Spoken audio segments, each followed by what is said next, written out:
네, 일단 5월 중순만 하더라도 14만 4천 원 부근 최저가 부근이었습니다. 그런데 무상증자가 공시가 되면서 엄청난 우상향을 그렸고요. 6월 중순부터는 살짝 지지부진 횡보 흐름이 나왔습니다. 그런데 오늘 거래량이 실린 장대 음봉이 나와준 이 종목인데요. 과연 차트의 주인공 어떤 종목일까요? 문제 통해 확인해 보도록 할게요. 네, 바로 셀트리온입니다. 오늘 신약 진펜트라의 매출 본격화될 거다라는 기대감에 정규장에서 5% 그리고 대체거래소에서도 이 상승세를 이어가고 있는데요. 최근에 미국에서 진펜트라 거의 매 분기마다 처방률이 급격하게 늘어나고 있다고 합니다. 또 올해부터 미국에서 진펜트라의 처방 환급도 본격화되기 때문에 처방률 더 늘어날 거고 매출은 더욱더 급성장할 거다라는 기대감이 오늘 주가를 끌어올렸는데요. 지금 조선방산 원전이 시장에서 주춤하자 제약바이오가 주도를 하는 모습도 포착이 됐습니다. 본격적으로 실적 시즌 출발을 해볼 텐데 제약바이오의 성적은 어떨까요? 전반적으로 양호할 거다라고 예상이 되고 있습니다. 가장 첫 번째로 삼성바이오로직스가 올라와 있는데 이번 2분기 매출 18% 증가할 거다라고 전망이 되고 있죠. 차트로 살펴봤던 셀트리온의 경우에는 매출 15%, 영업이익은 246% 급증할 걸로 전망이 되는데요. 지금 나와 있는 제약바이오 대부분 악화될 거다라고 전망이 된 기업은 아직까지 없었습니다. 과연 제약바이오 시간 다시 돌아올까요? 많은 분들이 기다리고 계실 텐데요. 이제 2분기 호실적이 기대되는 제약바이오, 이 안에서 어떤 종목을 탑픽 종목으로 꼽아볼까요? 종목 챙겨주시면 좋을 것 같고요. 종목에 대한 목표 주가도 함께 세워주시면 됩니다. 그럼 두 번째 제약바이오 주식 남녀의 선택 지금 골라주시죠. 네, 두 번째는 제약바이오 관련된 문제가 출제가 됐습니다. 꽤 오랜 기간 동안 좀 비교적 조용했던 것 같아요. 제약바이오에 대한 시선이 좀 다른 쪽으로 많이 돌아가 있었는데요. 자, 하지만 이제 다시 제약바이오를 봐야 할 때이다라고 말하는 이 전문가들 그리고 매니저들이 점점 더 많아지고 있는 분위기입니다. 자, 관련해가지고 이제 실적 시즌도 다가오고 있기 때문에 어느덧 우리 제약바이오들도 좀 실적을 내는 기업들이 차츰차츰 늘고 있어서 이제야말로 좀 봐야 할 때가 아닌가 하는 분석들 나오고 있고요. 그 예시 중에 하나로 셀트리온을 저희가 문제에 포함을 시켜서 보여드렸습니다.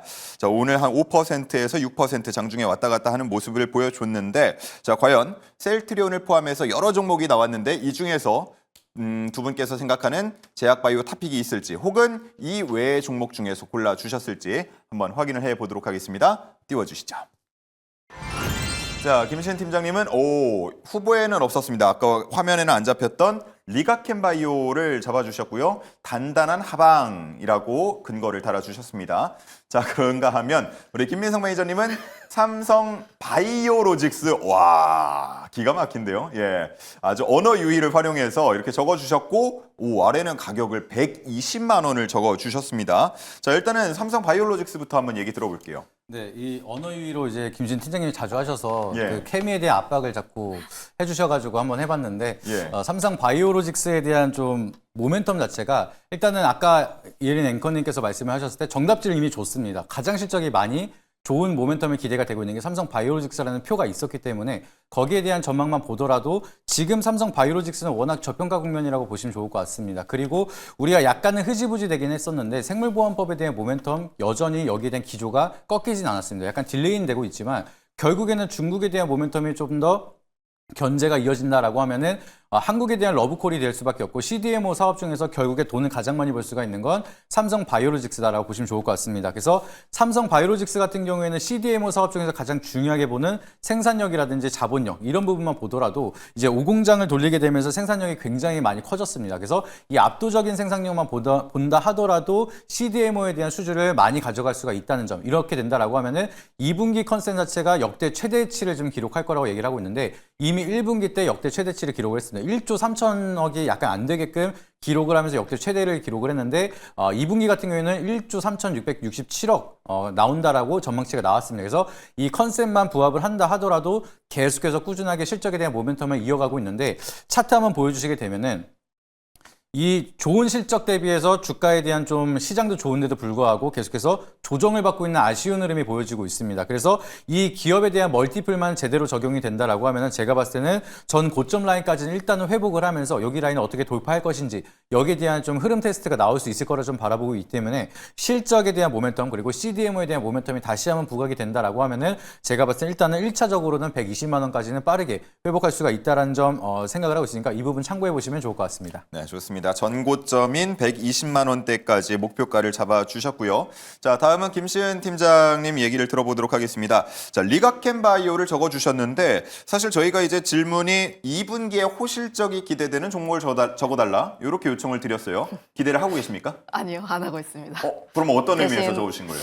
그래도 이제 하반기에 대한 기대감이지 않을까라는 생각을 가지고 있고요. 물론 2분기 실적이 좀 다가오는 부분들이 있어서 2분기 실적이 잘 나올 것 같은 기업들을 보시는 게 맞기는 해요.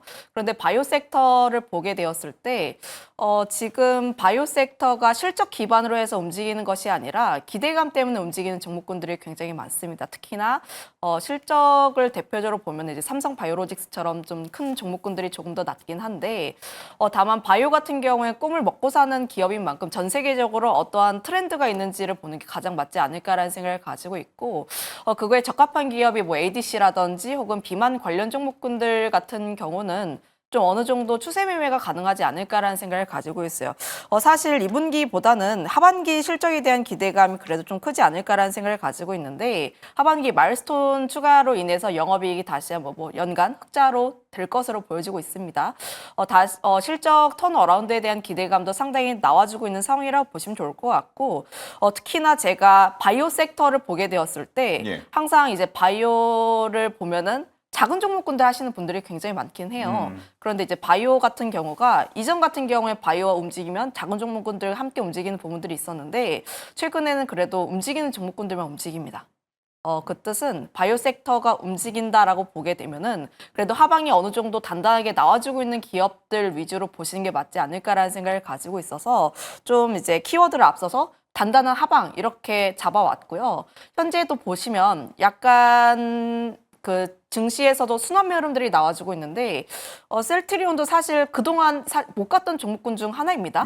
그런데 그런 종목군들까지 올라갔다라는 것은 지금 증시에서 순환 매격으로 계속 좀 종목군들을 찾고 있지 않나라는 생각을 가지고 있어서 거기에서 모멘텀이 그래도 뒷받침이 되고 있는 종목군들을 보신 게 맞지 않을까도 한번 드려보도록 할게요. 문제는 뭐 2분기 실적에 대한 걸로 드렸습니다만 하반기까지 그리고 어떻게 보면 올해를 통틀어서 흑자 전환에 대한 기대감이 있는 리가켄 바이오에 대한 말씀을 해주셨고 저희가 이렇게 제약 바이오에 대한 얘기를 나누는 동안 뭐 아까 자막으로도 나갔는데요. 속보가 하나 들어와서 이 내용도 살짝은 짚어보고 가도록 하겠습니다.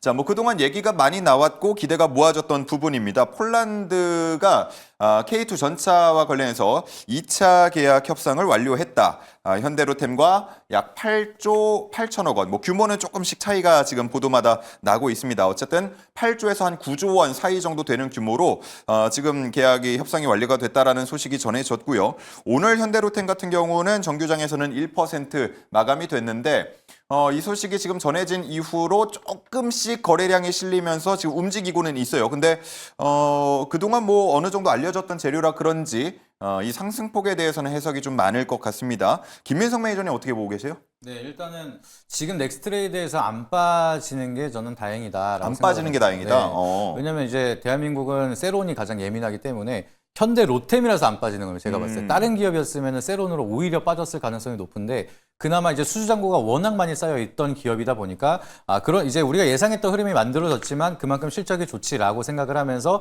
강한 세로는 안 이어지고 있다라 보시면 좋을 것 같습니다. 그래서 추가적인 상승 트리거가 만들어지려면은 폴란드에서 우리가 기대했던 만큼 규모가 이제 수주가 들어가긴 했는데 여기에 추가적인 파이프라인이 늘어나는 것을 보여줘야지만 여기서 더 올라갈 수가 있습니다. 그래서 2차 계약에 대한 기대감으로 이미 많이 올랐거든요. 차트 한번 보여주시게 되면은 지금 바닥에서 우리가 안 쉬고 계속해서 한 58,000원대부터 20만 원대까지 계속 올라갔습니다. 근데 이게 결과적으로는 이제 폴란드에 대한 모멘텀, 이제 K2 2차 계약에 대한 모멘텀까지 같이 더불어서 반영이 된 가격이 여기까지라 보시면 좋을 것 같고 여기에 추가적인 파이프라인이 이어질 수가 있느냐. 근데 지금 말씀드린 데 움직이고 있거든요. 그래서 계속 올라가고 있는데 갑자기 새로운 조심하시기 바라겠습니다. 근데 네. 지금 흐름이 좋게 이어지고 있지만 여기 정고점을 돌파할 수 있을 만한 새로운 이슈는 아니기 때문에 아마 여기서 올라가는 흐름을 보여주다가 이제 매물대가 또 한번 막히게 된다라고 하면은 지금 당장은 돌파하기 어렵지 않을까. 그래서 보유자분들이 뭐 급하게 매도할 구간은 아니지만 그렇다고 해서 신규 진입자분들이 급하게 매수할 만한 이슈는 이미 알고 있는 이슈이기 때문에 좀 주의가 필요하지 않을까 말씀드리도록 예. 하겠습니다. 뭐 어쨌든 지금 뭐 애프터 시장에서 주목을 받고 있는 것만은 확실해 보이고요. 거래가 상당히 빠르게 이루어지고 있습니다. 21만 원 벽에 19,000주 정도 걸려 있는 벽이 좀 하나 세워져 있다라고 볼 수가 있을 것 같고요. 저희가 아마 진행하는 동안에도 그리고 애프터 성공률 코너가 진행되는 동안에도 이 주가 움직임은 계속 좀 급격하게 나타날 것 같아서 계속 저희가 팔로우하면서 특이점이 있으면은 설명을 드리도록 하겠습니다.